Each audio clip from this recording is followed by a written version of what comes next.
नमस्कार, मी प्रणिता बोरसे. आपण पाहत आहात जय महाराष्ट्र. बुलेटिनच्या सुरुवातीला बातमी शिर्डीतून. शिर्डीतील शेतकऱ्याची फसवणूक झाली. सावकारी प्रकरणात त्याची फसवणूक झाली. बोंधू अशोक खरातला कोर्टात हजर केलं जाणार आहे. खरातला मदत करणाऱ्यांची शिर्डी पोलिसांकडून कसून चौकशी सुरू आहे. फरार कल्पना खरात विषयी मात्र अशोक खरातचं मौन कायम असल्याचं कळतंय. चौकशीतही सहकार्य करत नसल्याची माहिती मिळते. अधिक माहिती घेणार आहोत. आमचे प्रतिनिधी जयेश सावंत सध्या आपल्या सोबत जोडले गेले आहे. जयेश, एकीकडे कल्पना खरात फरार आहे, अशोक खरात सहकार्य करत नसल्याचं कळतंय. तिसरीकडे शेतकऱ्यांचं हे फसवणूक प्रकरण नेमकं काय होतं, काय माहिती मिळते त्या संदर्भात?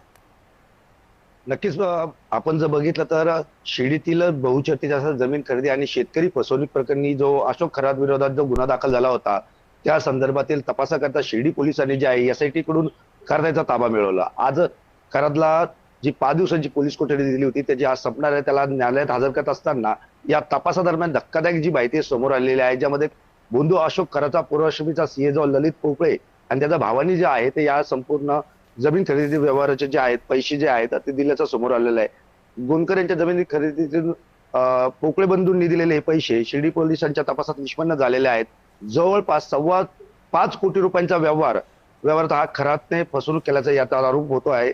तर जमीन खरेदीतील साठी ही पोकळे बंधूंनी जी आहेत ही रक्कम कुठून आणली या संदर्भात आता पोलीस तपास करणार आहेत. आणि एकंदरीतच आपण या संपूर्ण प्रकरणाकडे जर बघितलं तर शिर्डीमध्ये हा जो गुन्हा दाखल झाला होता त्याच्यानंतर जे आरोप प्रत्यारोप केले त्या संदर्भातील शिर्डी पोलिसांचा जो तपास आहे तो अतिशय वेगाने होत आहे.